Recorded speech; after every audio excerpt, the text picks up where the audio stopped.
Welcome to Managing Asia. I'm Christine Tan. The low-cost airline industry is picking up here in Asia, but so is competition. One latecomer, Jetstar Airways, has managed to stay profitable from the start. Today we meet the man navigating the Australian budget carrier.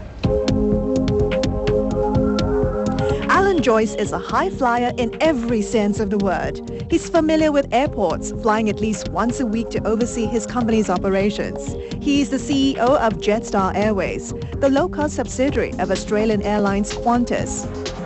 Joyce, who has been in aviation for 19 years, says he's hooked on the industry, even applied to become a pilot many years ago. I think when you get the smell of jet fuel in your nostrils, you get addicted to the industry.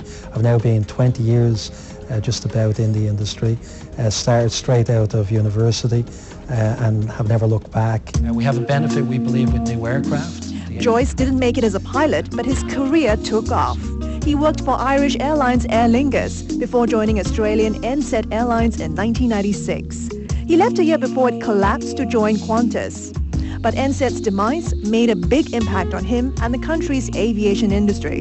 Absolutely. NZ in its last few years wasn't aggressive enough to protect its position, didn't get its costs out, didn't manage its business effectively. And I think it teaches you in a business that you have to act decisively and fast and not underestimate your competition. Otherwise you could end up as a dinosaur like NZ did.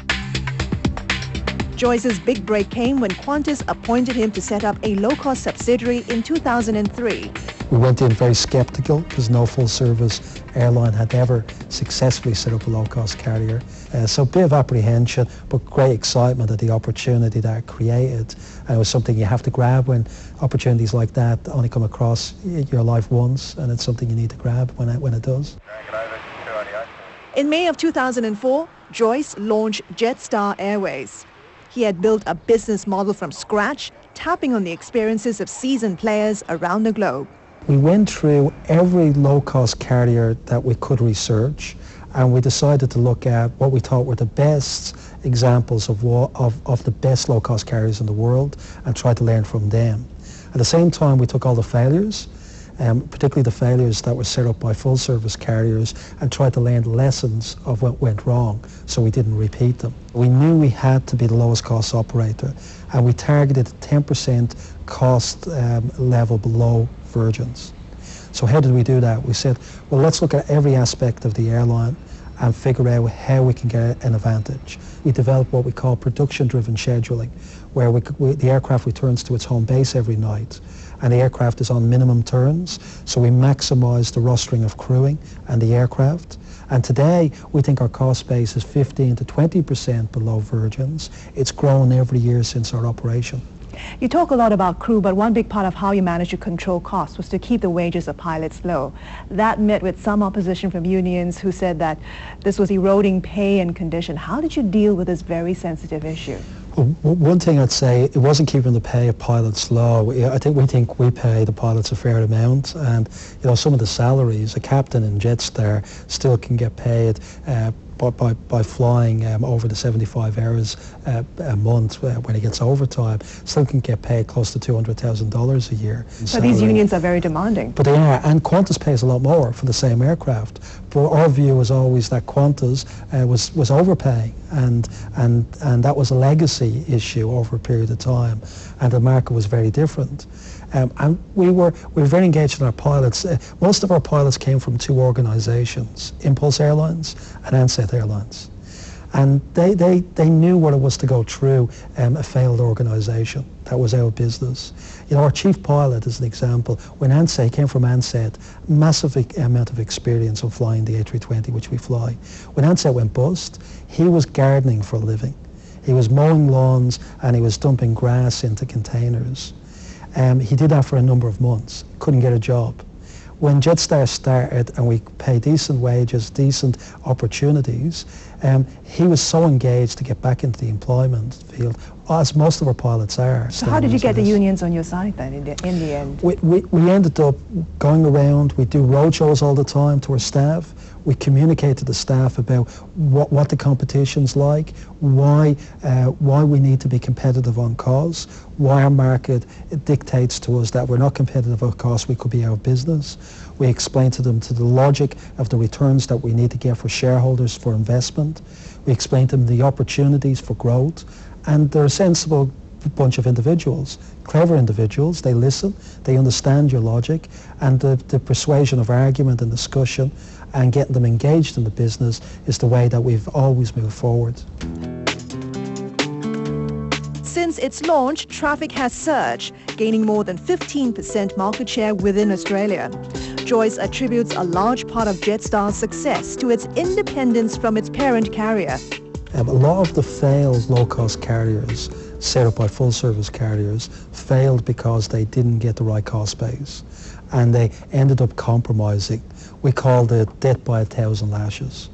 And the compromises happened because you decided that you would get Qantas to do this and little bits at a time. You didn't want to be caught in that. And you didn't want to be caught in that. So we decided we had to be zealots, completely independent, different city. We're in Melbourne, Qantas is in Sydney, and that gave us a huge independence, has its own standalone operation, and the costs are real, and that's what we achieved. How do you balance the need to stay independent and yet still enjoy some of the synergies that your parent offers? That's having the best of both worlds, which I think we do. So when we buy fuel, we do that as a group activity because there's a benefit to both. So we go out there and we put our fuel purchases together and get a massive discount. But other things like engineering, we know Qantas is a lot more expensive. So when we tender it and we find they're expensive, we don't use them. We go elsewhere. And it's having that absolute commitment to using the lowest cost supplier in every category and what benefits the organisation, and we found that's really important. By the time Jetstar took off, your domestic rival, your biggest rival, Virgin Blue, already had a 4-year head start. What did you have to do to catch up? Well, we started very big at the start, and that did cause a few teething problems because we started with 15 aircraft. That was one of the important things, to get that critical mass. Secondly, we spent a lot on startup. We spent 20 million on marketing the brand. We got a lot of publicity. We did a lot of stunts, a lot of things to get publicity. And within a few months of operations, we had a 98% brand recognition, unheard of, which really helped because we had to be, Virgin is such a great brand, we had to have something that was very well recognised, and that meant a lot of spending, a lot of commitment, and we paid back the money within the first year. Today you own more than 15% market share of the domestic Australian market, but you're facing new competition from Singapore's Tiger Airways. What are you doing to protect your turf? Our turf is the low fares leadership and having the lowest cost to deliver on that low fares leadership, and we are doing everything in our power to make sure our costs are below Tigers so we can economically sustain delivering those airfares and that commitment. It's great having more and more competition because I think it keeps everybody on their toes. It brought an air of excitement back to my organisation. Challenging is always very good. The new buy on the block always gets the publicity, but we're very much focused also on Virgin because that's still the bigger threat for us going forward. Today within Australia you fly to around 20 destinations. Can you continue to grow without cannibalizing your parent Qantas business?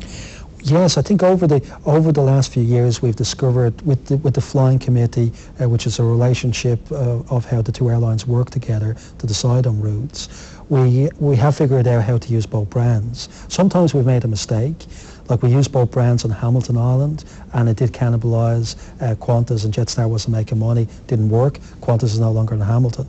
But recently, we've had a major success in Honolulu. Both carriers flying to Honolulu. Both are making money. Qantas never made money in Honolulu. Qantas is just growing it. Jetstar is just growing it. And our competition's suffering because we're both doing very well. So we're learning as we're going how to use this very successful pincer movement, two-brand strategy to get the best for both airlines. And it's a very effective tool. In the last 3.5 years, Jetstar has tripled in size, carried over 22 million passengers. You now operate a fleet of 24 aircraft. Where do you see Jetstar 3 to 5 years from now? Well, we see it even being bigger. We'll probably be, in 3 to 5 years, we'll probably be 10 to 12 times the size when we originally started. We'll be mostly an international carrier. Most of our revenue will come from overseas. We'll have a fleet of probably close to 100 aircraft by that stage, which will make us one of the biggest players in the region, and there's not many airlines worldwide that are up to that size. We have the momentum to keep on growing at that rate and have a Pan-Asian brand that's equivalent of a Ryanair of Europe or a Southwest of the US. Don't go away. After the break, we ask Alan Joyce, CEO of Jetstar Airways, about his strategy for long-haul flights. Managing Asia, we'll be right back.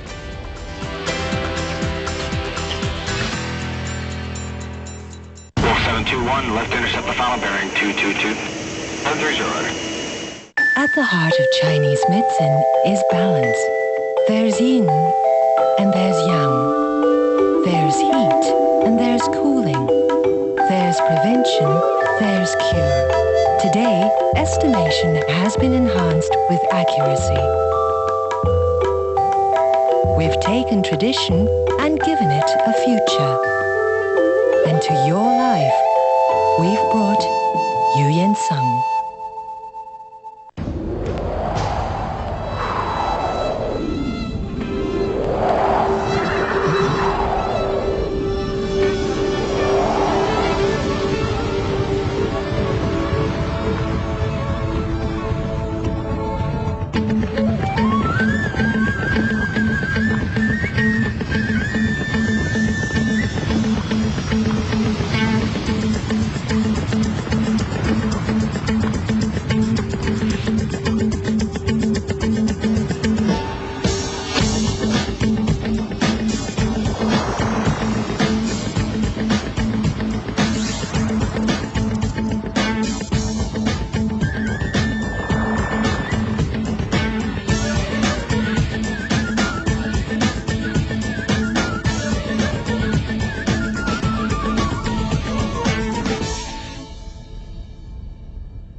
Welcome back to Managing Asia. My guest today is Alan Joyce. He's the CEO of Jetstar Airways, the budget offshoot of Australia's Qantas Airways.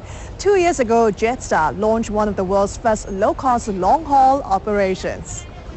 Well, since November 2006, Jetstar has gone long-haul, flying to 8 destinations in Asia-Pacific and Honolulu. It's a different ballgame altogether when it comes to long-haul. How different is your business model compared to your short flights? Yeah, it's very different. We investigated through a lot of customer focus groups what we believe customers wanted, what they felt was important to them, long haul versus short haul, and we decided it had to be a very different model. One is wide body aircraft, which is more space. On the website they can pre-book the in-flight entertainment, the meals, blankets and pillows, and they can decide what they're paying for, and it's like a shopping cart. It tells you the components of your airfare. Or you can bring your own food if you want to, on your own entertainment, which a lot of people do, and they get a very cheap airfare without having to buy all the add-ons. And some very smart travellers on the long-haul routes decide that they'll go daytime and they buy the meal and buy the entertainment, but on the nighttime flight... So you give them an option, basically. They have options, and it's all about choice. Competition is heating up. I mean, you've got, no-frills airlines like Hong Kong's Oasis and Viva Macau also planning for the long-haul routes. I mean, by sheer location, analysts say they enjoy a lot of cost advantages. You're planning to set up an overseas transit hub outside of Australia. Yes. Does that help you compete better? It does a bit, but we are taking advantage of some of the overseas infrastructure. For example, we have a big Bangkok crew base. We've got, I think, nearly 200 crew employed out of Bangkok that rotate around our network. So we are competing with some of the Asian cost base by doing a lot of our recruitment in Asia as well, which we think is important. The hub will allow us to even further capitalise on it, with potential for an even bigger crew base, and the potential for us to leverage some other local costs within that base. So absolutely, and that's one of the reasons why we think to be competitive to Europe, we need a strong Asian base. When it comes to your long-haul routes, are you able to enjoy the same profit margins as you do in the short-haul flights?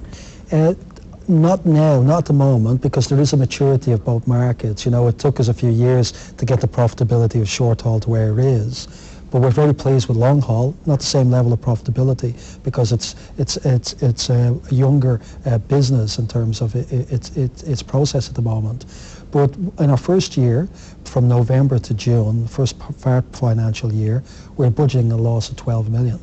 it actually made a $3 million profit. So we were very pleased with how it's performing. And then this year it's doing a lot better than last year. And so we're very happy where that business is. What are you doing to manage the additional costs when it comes to high fuel prices? How much can you hedge? Hedging has been very good in the Qantas group, and we participate in that. And over the last 12 years, Qantas has saved a significant amount of money through effective hedging. Our hedges run out in the last quarter of this year, and the forward curve is very high, and we're not hedging at the moment. It's been for some time. So the way we're looking at fuel costs is that we have to manage other elements of costs and try and recover them as best we can. We've also looked at things like how we plan flights, better information to the pilots so that they can manage the flight plan better, which can save a significant amount of fuel. So everything the airline's done has become more and more efficient as fuel has increased, and we've managed to keep our costs low. Let's talk about your Singapore-based sister company, Jetstar Asia, which is 45% owned by Qantas. Although you operate separately, you come under one single brand and distribution approach. How closely are you working together to develop Asian markets? We are working very closely today. We're on the Jetstar Asia website, and we've moved all of their inventory to jetstar.com. And we are marketing one call centre, one set of advertisement in the markets, so people can book through one call to action. How do you avoid the brand confusion that's going on? Jetstar Asia, Jetstar. Well, in terms of consumers' minds, the way we see going forward is we'd like further and further integration so that people just have Jetstar and perceive as Jetstar. And on the aircraft, it's now just got jetstar.com, it doesn't have Jetstar Asia. But because of the legal requirements that we can't own any more than 49% because we lose the traffic rights, we have to keep a separate entity with Singaporean management to manage that entity. I'd love to have one day the ability just to have a pan-Asian airline, the way Ryanair can have a base in Germany or a base in Poland, and they don't have to have separate management teams in Germany or Poland. In Asia, we're not there at the moment. Maybe someday we will be. Someday, how soon? Don't know. It depends on how fast liberalisation can happen. Asiana are talking about it, and that may get there eventually. But we know the airline market has a lot of distortions. The competitions is not fair in the way it works at the moment. But hopefully someday we can have an even playing field, and Jetstar and Qantas Group would love that because it would mean that we could be competitive and people would have open access to our markets and we'd have open access to their markets. Jetstar Asia will apply the lucrative Singapore-Kuala Lumpur route, which was previously closed to foreign airlines. To what extent are you leveraging on this new route to seek out new opportunities for Jetstar? Very, very important. Singapore is a big operation for Jetstar, obviously, with the Jetstar Asia operation. We fly to KL with Jetstar Australia, having operations there. So we do want to link them up. And as we develop our operation here, we need to have a bigger presence. As you mentioned, we only have one flight, so we think that's not sufficient. You need to have a lot more. And as this market opens up, we see this as a big potential. Let's talk more about these restrictions, because these restrictions, these regulations have forced many of your competitors like Tiger Airways and Air Asia to seek joint ventures with local airlines. Are you planning to strike up similar partnerships? Yes, and we've made the first investment in Vietnam along those lines. We own 18% of Pacific Airlines, which will eventually be a Jetstar, it's our intention to have it as a Jetstar branded vehicle, which will link up more Jetstar destinations in the region. And unfortunately, because you can't establish bases and fly within Asia, you have to do joint ventures country by country to build up a pan-Asian network. It's the way Tiger are doing it, Lion Air are doing the same thing, and Air Asia doing the same thing. So a number of carriers are really playing this strategy. And we know from the experience in the US and Europe, probably one or two will make it work. Not everybody will be there in 5 or 10 years' time. Let's talk about your long-term plans to travel to Europe, to cities like Rome and Athens. Aircraft is very important, and your first delivery of your 15 Boeing Dreamliner jets has been delayed by 9 months to May 2009. How much has this impacted your expansion plans? Well, first of all, it is very disappointing. You know, the 9 months is not ideal. It has delayed a lot of our expansion by that period of time. While it's not ideal, we are still very excited by the aircraft. So what do you do in the meantime to cope with the delay? We take the opportunities to grow in other areas. So at the moment we're growing this year our short-haul operations quite significantly There'll be a 40% growth in short haul, and we're developing this Perth and Darwin hub into Asia. You know, we're still so excited about this aircraft. It's a step change in technology. The passengers will see a massive difference. It's such an exciting vehicle in terms of the cost to the airline. It will change the industry. So for having that type of change, step change in the industry, we'll wait the 9 months. I'd rather have the aircraft. Today, Jetstar flies to so many cities. You've got Nagoya, Osaka, Ho Chi Minh City. You've got Denpasar. You've got Honolulu. Any plans to go big on China and India? Yeah, we see the potential there as well. There are no plans currently with the fleet we have today, but again with the 787s, we've been very keen for further growth from Australia into China and India. We see our network complementing Qantas's existing network there. Qantas have flights from Sydney into Mumbai, and they have flights into China, to Beijing, and to Shanghai. Initially, we'll probably target the same big cities, Beijing and Shanghai, but not from the same destinations Qantas is going. Don't go away. After the break, Alan Joyce of Jetstar Airways talks about his relationship with Qantas CEO Jeff Dixon. Managing Asia, we'll be right back.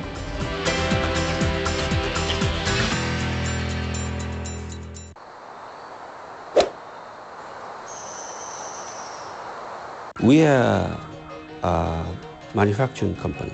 We need to have many divisions, departments, and many people to work together. Now, what that means is that teamwork is very important. One of my way of working is to giving the theme and try to give them a higher target.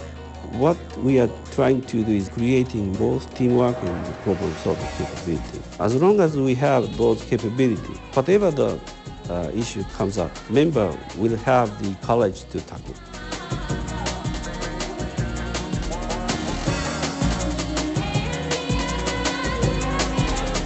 The Asia Business Leaders Awards 2008 is presented by CNBC and Digital Chosun in association with BT.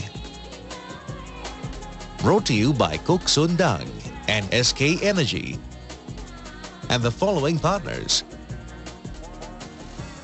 Tonight, another wild ride. Where do you find solid ground? We'll show you how you could prop it next week with our Trader Triple Play. Power Lunch tonight at 1 on CNBC.